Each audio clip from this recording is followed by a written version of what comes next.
ശ്രീമന്നാരായണീയം ദശകം 24 പ്രഹ്ലാദചരിതം ശ്ലോകം 9.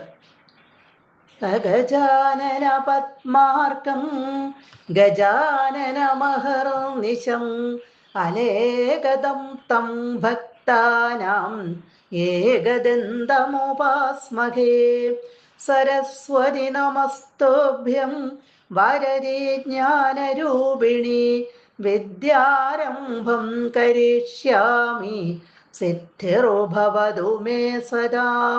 ഗുരുർബ്രഹ്മാ ഗുരുർവിഷ്ണുർഗുരുർദേവോ മഹേശ്വര ഗുരുഃ സാക്ഷാത് പരം ബ്രഹ്മ തസ്മൈ ശ്രീ ഗുരവേ നമഃ. ഓം നമോ ഭഗവതേ വാസുദേവായ. പിതാ ശൃണ്വൻ ബാലപ്രകരമഖിലം ത്വത്സ്തുതിപരം രുഷാന്ധപ്രാഹൈനം കുലഹതക കസ്തേ ബലമിതി. ബലം മേ വൈകുണ്ഠാസ്തവ ജഗദാം ചാപി സബലം സയേവ ത്രൈലോക്യം സകലം ഇതി ധീരോയമഗതീത്. ഇനി കഴിഞ്ഞ ശ്ലോകത്തില് നമ്മൾ കണ്ടു പ്രഹ്ലാദനെ ഗുരുവിന്റെ ഗൃഹത്തില് വരുണപാശങ്ങളെ കൊണ്ട് ബന്ധിച്ചിടുന്നത്.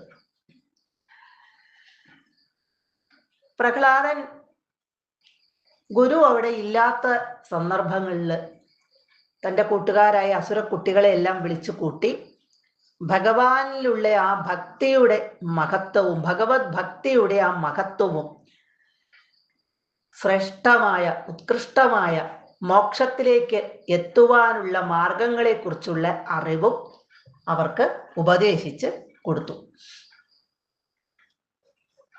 പ്രഹ്ലാദന്റെ ഈ ഉപദേശം ഭാഗവതം സപ്തമസ്കന്ധത്തിൽ 6ഉം 7ഉം അധ്യായങ്ങളിൽ വിവരിച്ച് പറഞ്ഞിട്ടുണ്ട്. ഇനി പിതാ അച്ഛനായ ആ ഹിരണ്യകശിപു ബാലപ്രഹരം, ബാല എന്ന് പറഞ്ഞ ബാലന്മാര്, പ്രകരം എന്ന് പറഞ്ഞ കൂട്ടം, അപ്പൊ ആ ബാലന്മാരുടെ കൂട്ടം, അസുര ബാലന്മാരുടെ ആ കൂട്ടം അല്ലെങ്കിൽ അസുര ബാലന്മാര് അഖിലം മുഴുവനും സ്തുതിപരം ശൃണ്വൻ, ത്വത് നിന്തിരുവടിയുടെ സ്തുതിപരം സ്തുതിക്കുന്നതിൽ താല്പര്യമുള്ളവരായിരിക്കുന്നതായി ശൃണ്വൻ കേട്ടിട്ട്. അപ്പൊ ഗുരു ഹിരണ്യകശിപുവിനോട് പറഞ്ഞു കൊടുത്തു, പ്രഹ്ലാദൻ ഇവിടെ അസുര കുട്ടികളെ മുഴുവനും കൂട്ടിച്ചേർത്ത് അവർക്കൊക്കെ ഭഗവാനെ കുറിച്ചാണ് പറഞ്ഞു കൊടുക്കുന്നത്. ഭഗവാനെ സ്തുതിക്കുന്നതിൽ താല്പര്യമുള്ളവരായി മാറിയിരിക്കുകയാണ് ഇവിടുത്തെ കുട്ടികളെല്ലാവരും എന്ന് പറഞ്ഞു കൊടുത്തു. അത് കേട്ടിട്ട് ഋഷ കോപം കൊണ്ട് അന്ധനായി, കോപം മൂലം അന്ധനായി, ദേഷ്യം വന്നിട്ട് എന്താണ് ചെയ്യേണ്ടതെന്ന് അറിയാൻ പറ്റാത്തവനെ പോലെയായി.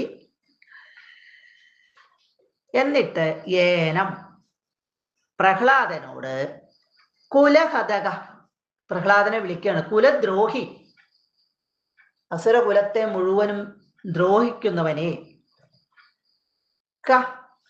ആരാണ് തേ ബലം, നിന്റെ ബലം ആരാണ്, നിന്റെ ബലം എന്ന് ചോദിക്കുകയാണ്.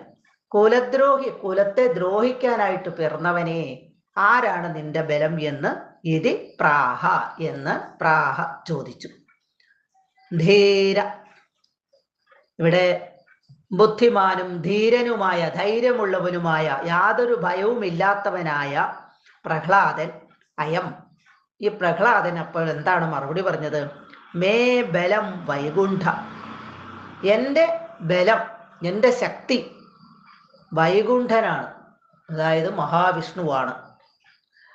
അത് മാത്രമല്ല പറഞ്ഞത്, തവജ, അതായത് അങ്ങയുടെയും, ജഗദാംച അഭി, ലോകങ്ങളുടെയും ബലം സ, ബലം സ നിന്തിരുവടിയാകുന്നു, ഭഗവാനാകുന്നു.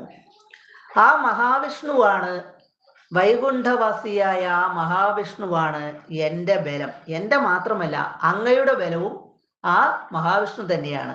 പിന്നെ ഈ ലോകങ്ങളുടെ എല്ലാം ബലം അതും ആ മഹാവിഷ്ണു തന്നെയാണ്. ത്രൈലോക്യം സ ഏവ, ത്രൈലോക്യം 3 ലോകവും സ ഏവ ആ നിന്തിരുവടി തന്നെ, ആ ഭഗവാൻ തന്നെ. ഇതി എന്നിങ്ങനെ സകലം അഗതീത് ഇവിടെ തുറന്ന് പറഞ്ഞു. ഹിരണ്യകശിപുവിനോട് പ്രഹ്ലാദൻ പറഞ്ഞു, എല്ലാത്തിൻ്റെയും ബലം എൻ്റെ മാത്രമല്ല അങ്ങയുടെയും ഈ ലോകത്തിലുള്ള സകലതിൻ്റെയും 3 ലോകങ്ങളുടെയും എല്ലാം ബലം ആ സാക്ഷാൽ മഹാവിഷ്ണു തന്നെയാണ് എന്ന് ഹിരണ്യകശിപുവിനോട് നേരിട്ടങ്ങോട്ട് തുറന്ന് പറഞ്ഞു. സർവത്ര ഗോവിന്ദ നാമ സങ്കീർത്തനം ഗോവിന്ദ ഗോവിന്ദ.